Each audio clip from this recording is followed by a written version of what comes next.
देखो बच्चों, जैसे कि आप जानते हैं आप लोग कि हरियाणा में मैक्सिमम यूनिवर्सिटीज़ ने कि जो एमएससी में एडमिशन होते थे इंट्रेंस बेस अब की बार कोरोना की वजह से इंट्रेंस बेस ना लेकर मेरिट बेस लेने का फैसला किया है। वैसे तो अलग अलग यूनिवर्सिटी पे डिपेंड करेगा अब की बार कि कोई इंट्रेंस लेगी या नहीं लेगी, लेकिन मैंने जितना देखने में आज जितनी भी यूनिवर्सिटी के अभी तक फॉर्म आए हैं तो मैक्सिमम ने यही बोला है कि वो इंट्रेंस ना लेकर अब की बार मेरिट बेस एडमिशन लेंगे। तो जब मेरिट बेस एडमिशन लेंगे तो मेरिट कैसे बनेगी, कैसे एडमिशन होगा, किसको कितने नंबर मिलेंगे।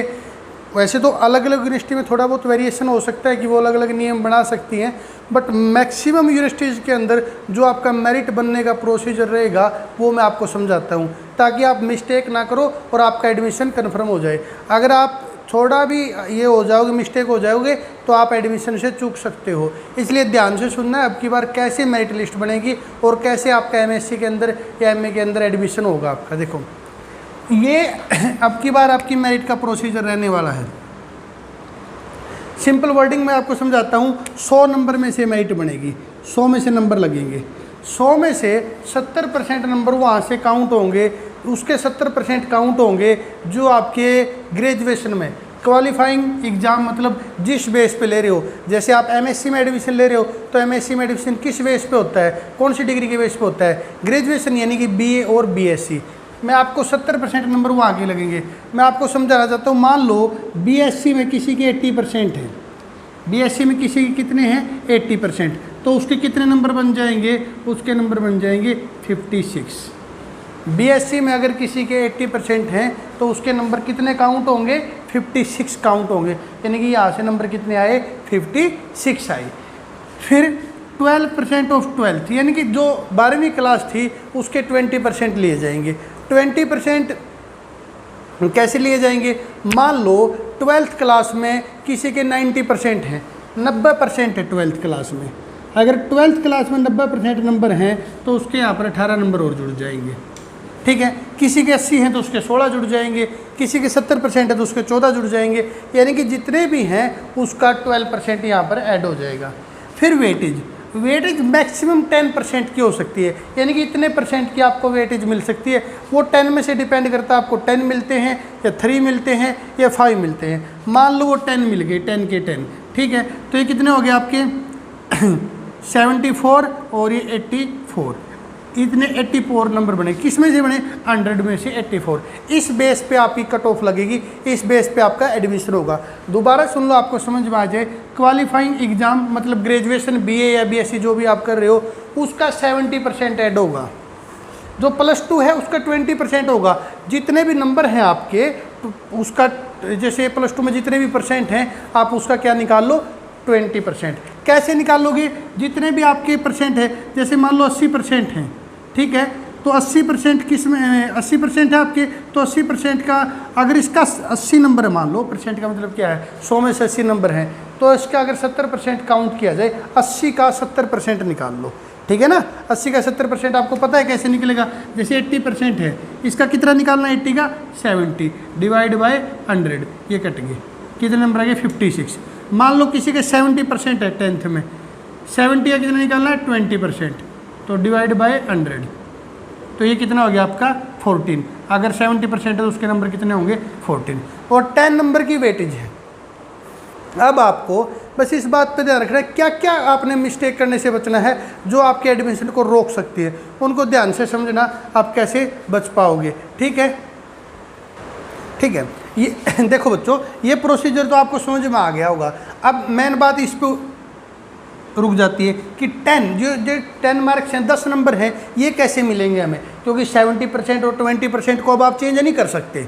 जो जितने आपके परसेंट आए, अभी ये थोड़ा कि +2 में आप अपने मार्क्स बढ़ा लोगे या ग्रेजुएशन में बढ़ा लोगे, अब तो जितने आए वो आ चुके हैं, अब तो फाइनल हो चुका है। लेकिन इन 10% के ऊपर, यानी कि 10 नंबर्स के ऊपर, या 10% बोल लो क्योंकि 100 में से लगने हैं, या 10 मार्क्स बोल लो, इनके ऊपर कंपटीशन होना। यहाँ आप मिस्टेक मत कर देना। कई बार ऐसा होता है कि 10 नंबर बच्चा ले नहीं पाता, ये कैसे 10 नंबर मिलेंगे। एक बात और बता देता हूँ इससे पहले, जो जर्नल कैटेगरी के बच्चे हैं उसको 2 टाइप की जर्नल मिलेगी, एक हरियाणा ओपन, एक इंडिया ओपन। बच्चों ये जो इंडिया ओपन होता है इसमें अदर स्टेट के बच्चे भी इंक्लूड हो सकते हैं, ठीक है। और ये केवल जो हरियाणा के बच्चे वही इंक्लूड हो सकते हैं। तो इनकी अलग से रिजर्वेशन सीट होती है 15%, तो इनके अंदर कंपटीशन बहुत ज़्यादा है। तो आपने कोशिश करनी है, मतलब क्या कोशिश क्या करनी है, कन्फर्म करना कि अगर आपके पास हरियाणा का डोमिसाइल है, आप हरियाणा के बच्चे हो, तो आपने ये कैटेगरी फील नहीं करनी। जनरल वाले ने क्या करना है, ये मैंने हर बार ये देखता हूँ, इसकी वजह से 1-2 बच्चा एडमिशन से रह जाता है। फिर मैं आपको बोल रहा हूँ, आप अगर हरियाणा के बच्चे हो, आप हरियाणा की यूनिवर्सिटी में पार्टिसिपेट कर रहे हो, तो आपने ये कैटेगरी फील नहीं करनी, जनरल वाले। बाकी तो देखो, जैसे एससी कैटेगरी है तो एससी का एक ही ऑप्शन मिलेगा, बीसी कैटेगरी बीसी ए या बी, आपको पता है कौन सी फील करनी है। और कैटेगरी के बच्चे इतनी मिस्टेक नहीं करते, लेकिन जनरल कैटेगरी के बच्चे मिस्टेक कर देते हैं, इसलिए ध्यान रखना। अगर हरियाणा के स्टूडेंट हो आप, तो आपने ये वाला जनरल फील करना, हरियाणा ओपन, ना कि India open. Haryana open feel करना, इसकी 15% सीट अलग होती है, 85% सीटों के अंदर ये चलता है, ठीक है। अभी आ जाओ, अब ये बात आती है कि 10 नंबर कैसे मिलेंगे सर हमें। तो मैंने ये प्रोसीजर बनाया थोड़ा शॉर्टकट में कि आपको ऐसी ऐसी ग्रेस मिल सकती है, इससे अलग भी कुछ पॉसिबल हो सकती है ग्रेस, बट मैक्सिमम मैंने आपके सामने ये ग्रेस बना दी कि 10 नंबर आप यहाँ से ले सकते हो। आप काउंट कर सकते हो अपने नंबर, 10 में से आपको कितने मिलेंगे। इनमें से कोई भी 10, ये नहीं मान लो कोई बच्चा चारों कंडीशन फुलफिल करता हो, उसको 20 मार्क्स मिल जाएंगे, ऐसा नहीं होगा। मैक्सिमम 10 मार्क्स ही मिलेंगे। इनमें से अगर आप ले पाओगे तो देखो कैसे मिल सकते हैं, 5% मिलेंगे आपको हरियाणा यूनिवर्सिटीज़ के, यानी कि आपने अगर ग्रेजुएशन हरियाणा की यूनिवर्सिटी से की है तो आपको सीधे 5 नंबर मिल जाएंगे। यानी कि कोई बच्चा अगर पीयू से, डीयू से या किसी बाहर स्टेट यूनिवर्सिटी से ग्रेजुएशन करके आया है तो उससे 5 नंबर आप सीधा आगे निकल जाओगे। फिर 5 number talent award in NCERT। NCERT में जैसे 12th लेवल पे या 10th लेवल पे आपको कोई टैलेंट अवार्ड मिला हो नेशनल लेवल का, तो 5 नंबर उसके भी आपको मिल सकते हैं। ये तो जिस बच्चे के पास होगा वही मिलेगा, ये सारे ले सकते हैं, यहाँ मिस्टेक मत कर देना, ठीक है। ठीक, above 60% all classes. All classes का मतलब मैं समझाता हूँ, अगर बोर्ड की सभी क्लासेज में आपके 60% से ऊपर नंबर हैं तो आपको 5 नंबर मिले। किस किस में, 10th में भी आपको अबव 60 होने चाहिए, 12th में भी अबव 60 होने चाहिए, और BA यानी ग्रेजुएशन BA या BSc उसमें भी अबव 60 होने चाहिए। अगर तीनों ही क्लास में अबव 60 हैं तो आपको 5 नंबर यहाँ मिल जाएंगे। अगर आपके पास NCC है, NSS है, लेकिन NCC में C सर्टिफिकेट होना चाहिए, C और B सर्टिफिकेट, उसको भी 5 नंबर मिलेंगे। लो लेवल का सर्टिफिकेट है तो फिर आपको 3 या 2 नंबर मिलेंगे। तो इस प्रकार से आप नंबर ले सकते हो, ठीक है। इनमें आपने ध्यान क्या रखना वो मेरी बात सुनना। जैसे ये होता है, ये है या फिर ये है, ये चीज़ आपके पास है। इनमें से कई ऑप्शन आते हैं, जैसे जब आप फॉर्म फिल करोगे आपसे पूछा जाएगा आपके पास NCC है या नहीं है। आप वहाँ फिल करोगे NCC है तभी तो मिलेंगे 5 नंबर। तो ऑनलाइन फॉर्म में इस बात का ध्यान रखना है, जो ऑप्शन आपके पास है वो आपने फिल करना है। जैसे एक्स सर्विसमैन का है या अगर और कोई ग्रेस मिलने की, मैंने वही लिखे हैं, और भी ग्रेस होती हैं बहुत ज़्यादा, मैंने वो लिखी है जो मैक्सिमम आपको मिल जाएंगी। और कोशिश करनी है यहाँ से आप 10 के 10 नंबर ले लो। देखो 20 नहीं मिल सकते आपको, मैक्सिमम 10 ही मिल सकते हैं, ठीक है। और अगर आपको 10 नंबर मिल गए तो ये नंबर आप कवर कर लोगे जो 10 मार्क्स हैं, 10 से ज़्यादा तो हो नहीं सकते। तो इसलिए आपकी जो जहाँ पर इंट्रेंस नहीं होगा, मेरिट बेस पे एडमिशन होंगे, तो लगभग यूनिवर्सिटी का हरियाणा के अंदर यही प्रोसीजर रहने वाला है। फिर भी अगर आपको कुछ समझ में ना आए तो मेरे से पूछ लेना, मैं आपको ज़रूर बताऊंगा कि एडमिशन के लिए अब आपने क्या करना चाहिए। ओके।